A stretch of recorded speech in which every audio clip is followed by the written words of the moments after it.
The truth has overcome the lies, the good news of His Majesty in His Christ. And it is vital that we raise our tribal flag, the flag of the conquering lion of the tribe of Yehuda. Millions of Christians throughout the world, Your Imperial Majesty, will regard you as the reincarnation of Jesus Christ.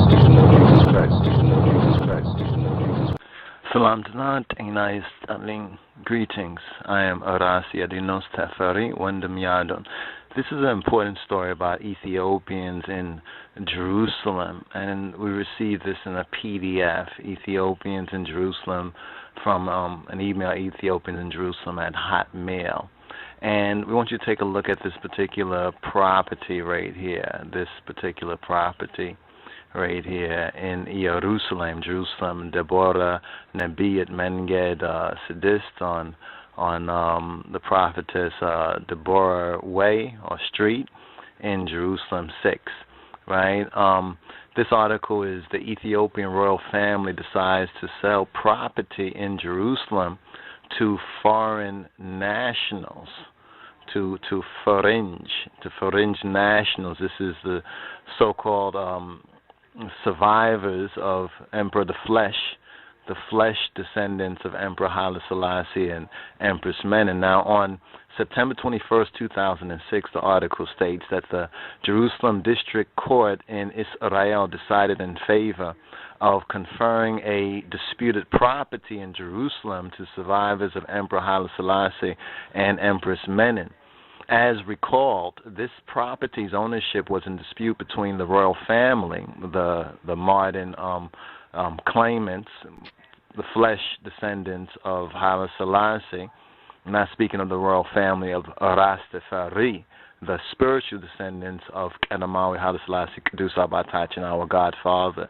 But the fleshy royal family and the EPRDF government in Ethiopia since 1999, so there's been dispute over the property's ownership. The would-be empress acquired the land, which is situated on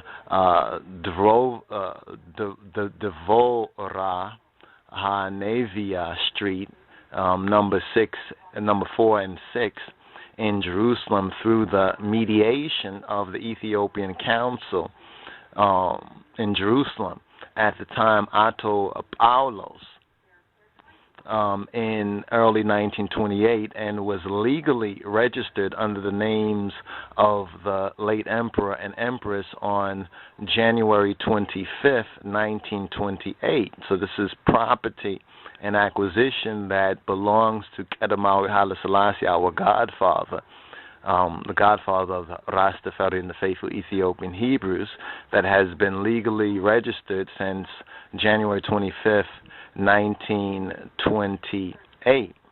Now, recently, the EPRDF government appealed to an Israeli court and was able to have a temporary restraining order issued against the royal family's usage of the property, which was also canceled by the district court. The EPRDF government was represented by advisor Itzhak Henning, and the survivors of the emperor and empress by the advisor advocate Tzivi Shamar. Now, this right here is the property, and it says in red, Bekurkurlai Yale Botana Hinta, the property that in argument or in dispute. And it's the Metasebia Hintana Bota of Kedamawi, not Ate, but Kedamawi Haile Selassie and Etege Menen or Kedamawi Tawalata Georgis. Now, this picture was taken from Araya Mulugeta's book, 2005. Now, in 1956, the current building was constructed, and two Ethiopian residents in Jerusalem in the early 60s and early 70s, respectively, Ato Gebra Medin Gezahain and Ato Beitsha or Betsa Bayalin, brought very small portions of it in return for paying key money, which granted them a semi-ownership rights of the premises, while exclusive ownership of the land still remained under the names of the emperor and empress. These residents still live there till today. In addition, another part of the building was purchased by the Ethiopian Community Association, also through key money, and was used for the benefit of the Ethiopian community at large, while the remainder of the building was rented to Israeli citizens. During all these years, the property was administered by the Office of the Ethiopian Church and Government Properties, which is today under the EPRDF government. By the time of the death of Empress Menen in February 1962 and Emperor Haile Selassie's disappearance in August 1975, the ownership question was not settled, and the ownership of the property was not transferred to members of the royal family, of that portion of the fleshy royal family. What's not being considered here is we as RASTAFARI, and this is why I decided to record this and post it and to share it with the RASTAFARI and share this with others, this property here, and that this property, actually, we have a stake in this property as well as Rastafari, spiritual descendants of Haile Selassie I. You understand? And so we have a stake in this issue, and so much has already gone on, and many of us have not heard anything about this. So anyway, the ownership question was not settled, and the ownership of the property was not transferred to the members of the fleshy royal family, who one would think are the natural inheritors. One would think that they're the natural inheritors. But what about the spiritual inheritors, brothers in the brotherhood? Even though in the will left by the empress, Menen, this particular asset was not mentioned. This, of course, formed the nature of the dispute between the Ethiopian government and the flesh and blood, or the natural royal family, who are in exile and have been sustained and supported by the Rastafari and the Beit Israel Ethiopian Hebrew community over here since the time of exile. So that's also another issue. Restoring the monarchy is also a sub-issue, subset to this, and they would like our support in that. They really need our support in that. However, we as Rastafari need to be considered, especially as we being the spiritual Ngusawi Beit Sep. Now, let's go on in the story. That's from 1962, after the passing of Etege Menenk Adamawita Walata Georgis, our mother, the mother of our nation. Now, in 1986, Prince Asfa Wilson, he tried to claim ownership of the above-mentioned property. Nevertheless, due to an inappropriate process of law followed by the prince, the matter was not settled. Remember, this is the same prince that basically denied his father and had actually denounced and denied his father and everything. And when His Majesty asked Asa Wilson, why did you do this in the attempted coup, the Nawai brothers coup, he said, well, he was at gunpoint, right? And His Majesty asked, why didn't you die? In other words, we have to remember the nature of this particular prince and these particular natural descendants, and recognize that the true imperial and true holy covenant law is based not just on the flesh and blood descendants, but also the spiritual descendants. You understand? Because the true Eon, or Zion, you understand, is a household of the true and the faithful. But nevertheless, due to that inappropriate process of law that was followed by Prince Asfa Wilson, now deceased, the matter was not settled. As a result, the Dargu, or the Dargu government, advised Mekbib Tsegal from the Ministry of Justice to formulate a legal option on the matter, which was to be used by the EPRDF government that rallied Ato Mekbib to its assistance too. Ato Mekbib, relying heavily on the royal edict on the royal edict that was issued in 1908 by Emperor Menelik, or Dagmawi Menelik II, and remaining intact till 1943. So this is prior acquisition, even before the state of so-called Israel, Jezreel, was established. This is royal property. You understand? And this is another reason why we must understand the importance of Orit and Torah and knowing the law and justice and the teachings of His Imperial Majesty, right? So there was a royal edict that was issued in 1908 by Emperor Menelik and remained intact till 1943, which decrees that, quote, the state treasury is the treasury of the king and kingdom. The state treasury is the treasury of the king and kingdom. Please make a note of that, brothers, that this decree states that decrees that the state treasury is the treasury of the king and kingdom, end quote. Tried to prove that the emperor had no, in fact, personal property, that there's no personal property of the emperor, Negusa Negest, of Negusa Negest. And this is very important for us to understand. There's no personal property of the emperor. He had, in fact, no personal property or personal treasury. There's no treasury. Now, understand the nature of this particular argument and all the lies that have been spread by careless Ethiopians that have caused the situation to become what it is. You understand? So this was used, this decree that states that the state treasury is the treasury of the king and kingdom.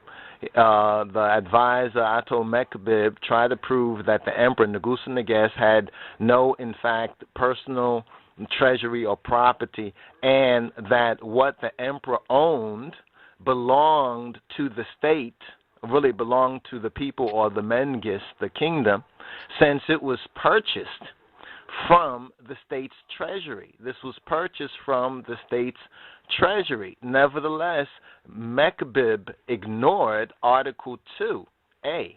Article 2A of the same edict, which entails that the king may transfer the ownership of property to his inheritor or to the heads of churches, to the heads of the Ethiopic churches, to hospitals, and confer it as a donation. So this is how the Dergu government, enlisting the support of Ato Mekbib, you understand, of the Ministry of Justice, tried to formulate the argument by choosing one part of an edict, a 1908 edict issued by Emperor Menelik II, Dagmawi Menelik, but he ignored Article 2A of the same edict, which entails that the king may transfer the ownership of the property to his inheritor or to the heads of churches, to hospitals, and confer it as a donation, end quote.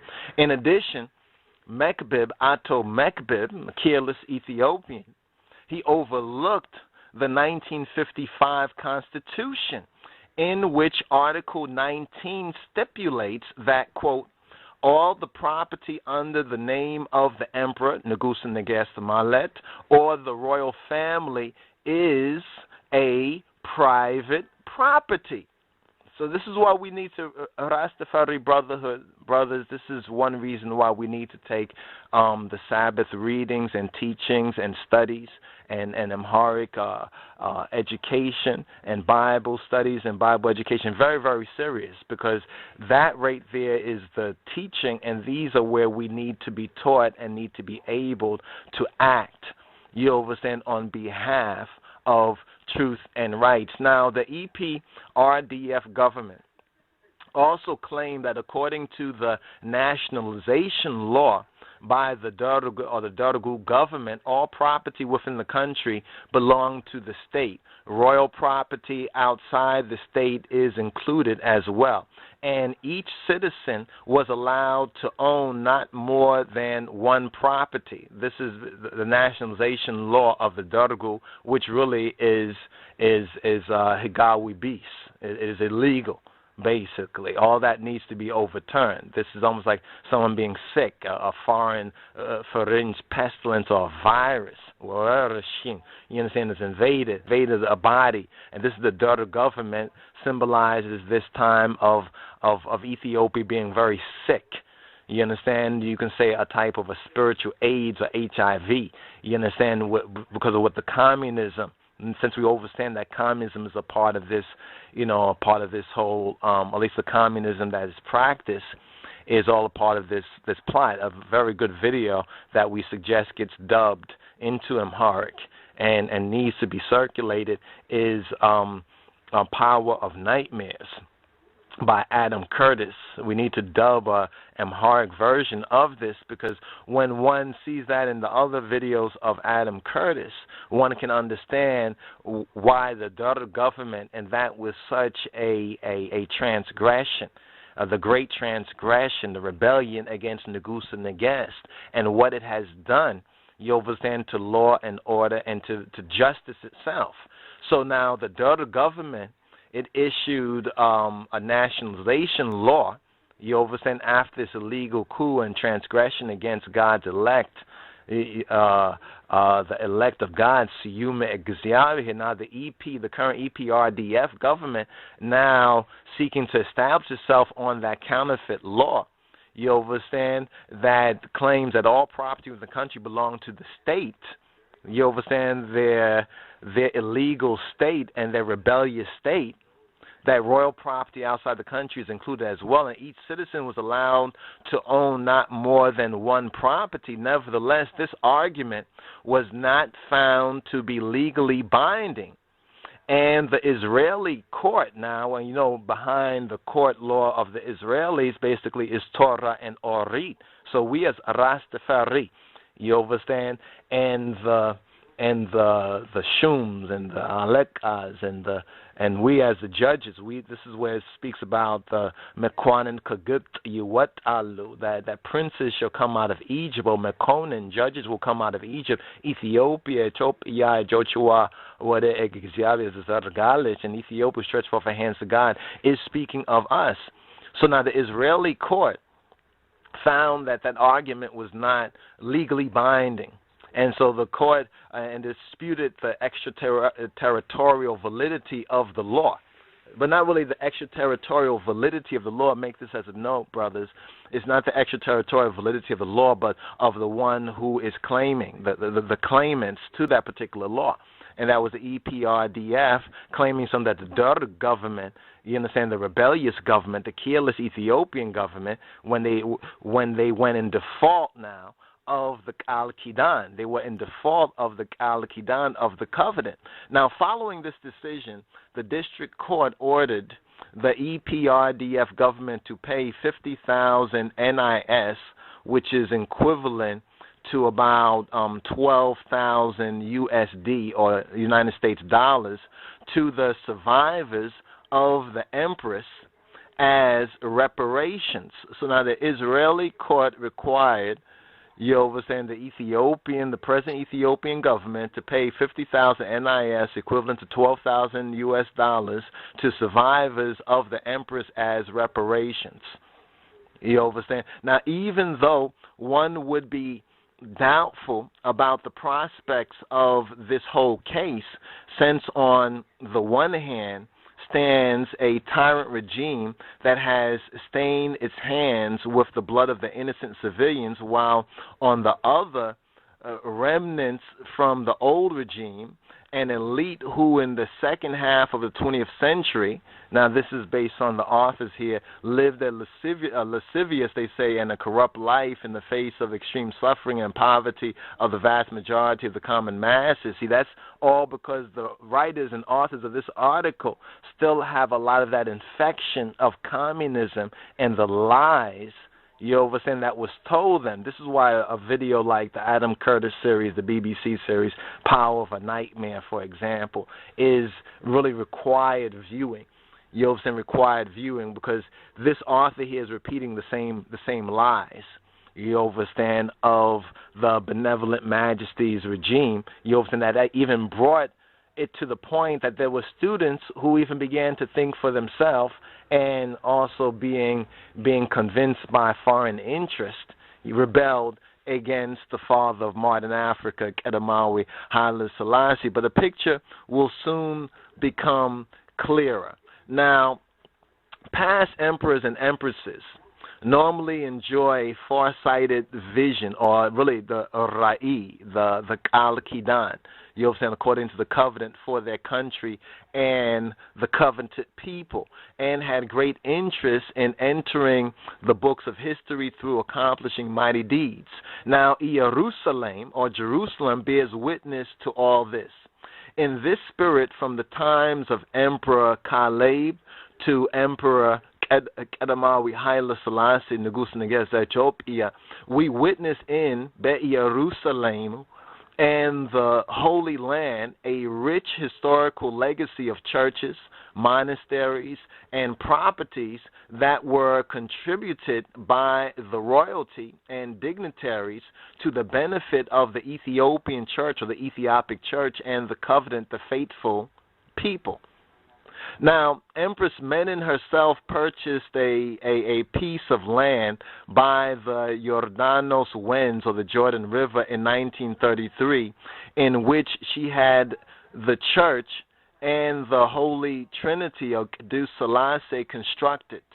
Now, nevertheless, now it seems that this practice has been abandoned and replaced for egoistic self-interest of corrupt so-called natural elites that claim, you understand, relation or blood relation to Kedemawi Haile Selassie, our spiritual godfather, with a very dim and narrow view of history and our story and our Ethiopic civilization, our Ethiopian Hebrew covenant, and the revelation of RASTAFARI in spirit and in truth. Now, in this respect, the intention of the new owners, the so-called natural royal family, or this royal family today, you understand, their intention as the owners now, quote-unquote, of the property in Jerusalem, is to sell it to ultra-Orthodox Israeli Jews, is to sell it for money. You understand? Basically to commit the crime of Ascarotawi, of Iscariot, of so-called Judas Iscariot, Ascarotawi. They want to sell it to ultra-Orthodox Israeli Jews. You understand? They want to betray Kedemawi Haile Selassie, this present royal family, the members of it that are behind the selling of this property that was owned in the Jerusalem prior to the establishment of the modern Zionist state of Israel. You understand? These ultra-Orthodox Israeli Jews have roamed for so long to get their hands on it, to get their hands on this particular royal property, and has been established.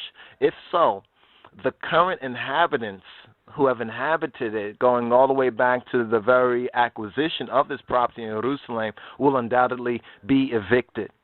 And any sign or emblem of Ethiopianness, of Kedemawi Haile Selassie, and Rastafari in particular, that the site once had, will be erased, destroyed forever by the selling, the betraying by the careless Ethiopian royal family of our royal properties in Jerusalem, selling it to ultra-Orthodox Israeli Jews. They are selling us out as they have sold out our Kedus father, our holy father, the Abba Kedus. See, this is why we have to understand that we, you understand, as the true and the faithful Rastafari, we are His Majesty's true spiritual family or royal family, and not to give undue obeisance to them because they want to claim blood, flesh and blood. Flesh and blood does not enter the Mengist. It's clear that flesh and blood does not enter the Mengist. So it is misleading to believe, Eve, of course, that this site's importance only lies in its historical or religious significance as a place that was once owned, really that is still in spirit and in truth owned by Kedemawi Haile Selassie and Etege Menin, but it is also in its cultural, social, and communal significance, which the Ethiopian community, the faithful community in Jerusalem, worked so hard with blood, sweat, and tears to maintain. and highlight for decades through its vivid and vibrating presence in Jerusalem that added much to the cultural, ethnic, and religious mosaic of this ancient city. This site constituted a place for family and communal gatherings in times of tragedy and celebration. It entertained children parties and shows and decisive community gatherings in Jerusalem, in the Holy Land. So how could this so-called royal family that claims connection to Kedamawi Haile Selassie do this, my brothers and sisters? And how can we be silent while this is being done and going on, and don't raise our voices against the sale of our inheritance, our collective Ethiopian Hebrew Al-Qidan inheritance in Jerusalem? You know what I'm saying? So we have to get up, stand up for our rights. This is selling us out.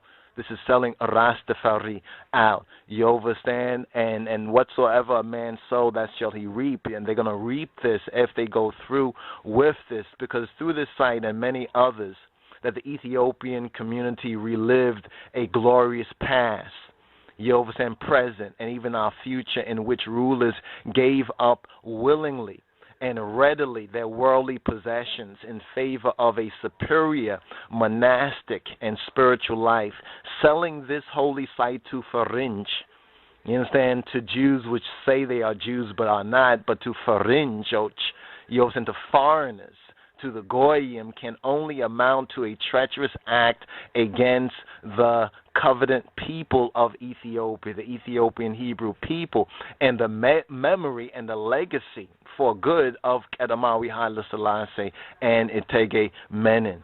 Through this act, an important part of this memory and legacy of both of them, the king and the queen, the king of kings and the queen of queens, will be, some say, and we pray that it's not, but will be irreversibly extracted and extorted from Jerusalem, and Ethiopia's histories once and for all. This is a very serious issue that we need to bring up, and the Line of Judah Society of His Imperial Majesty, the Rastafari Brotherhood, is the first to blow the trumpet on this particular issue. So when faced with the dilemma of choice between a tyrant, so-called nihilistic, so-called regime, and this present corrupt so-called elite that claims to have royal blood and claims to have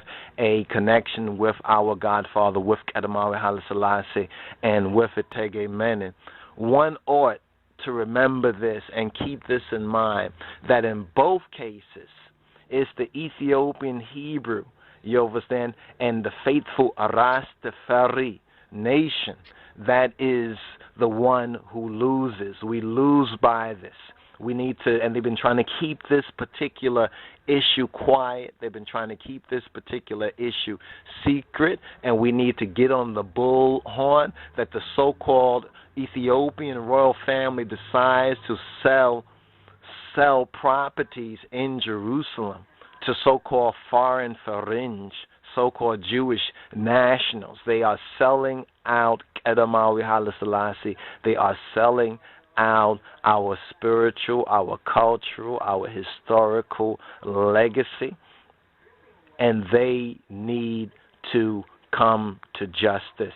They need to be brought before the justice, you understand, for this. They need to desist from such an act. And remember, this article right here was September 21st, 2006. Most likely by this time, this is already a done deal. You understand? But we know through our faith in the King of Kings and His Christ that through Him, you understand, all things are possible. You understand? Through Him we can accomplish all things. So this is why the strength of our faith, you understand, and our acting in love, you understand, and being overcomers by His blood, you understand, and through His blood, He over saying this is the blood and fire tribe. Remember that, my Rastafari brethren and my Ethiopian Hebrew people. This particular issue, an article here, please circulate it, post it to your pages, share this information with others, follow up on it, do your own posting, your own videos. Let's get out there on this particular issue. This is very, very significant. This is keenly significant to us. So more to come on this particular issue, my brothers and sisters. Just going through this whole article and read this whole thing, I need to meditate it. We need to watch and pray on this particular issue, and hopefully we'll have a good word for you all to come ASAP by Yah's will and according to Yah's good timing. So salam tanat enai salin, Shabbat shalom, senbet salam.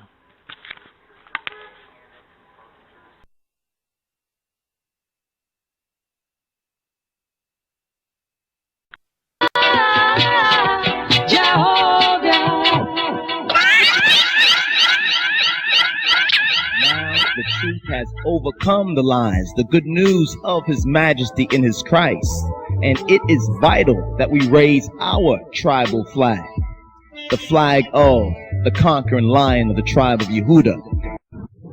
Millions of Christians throughout the world, Your Imperial Majesty, will regard you as the reincarnation of Jesus Christ. Salam Tanat, Enai Stalin. Greetings. I am Rasiadonis Tafari, Wendam Yadon. This is an important story about Ethiopians in Jerusalem, and we received this in a PDF.